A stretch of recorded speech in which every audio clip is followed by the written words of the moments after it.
समन्वय कर पाएंगे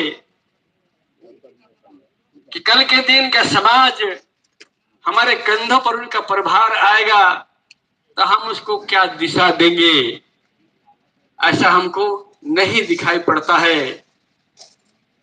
ऐसी परिस्थिति में आने वाला कल पढ़ा व्यवस्था के लिए भले ही संविधान के पन्नों में बहुत जबरदस्त अधिकार हमको प्राप्त है और उस अधिकार को पाने में हम असफल हैं। हमेशा रूढ़िवादिता की हम बात करते हैं, रूढ़ि प्रथा की हम बात करते हैं, लेकिन सांस्कारिक रूप से और साहित्यिक रूप से, सांस्कारिक और साहित्यिक रूप से हम विदोड़ हैं।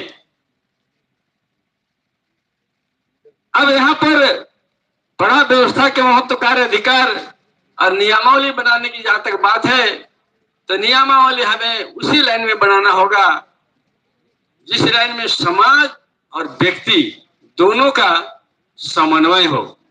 कल समाज था, आज व्यक्ति खड़ा है, इन दोनों को हम कैसे समाहित करेंगे, इस पर हमारा नियमावली या मार्गदर्शिका हमारा बनना चाहिए।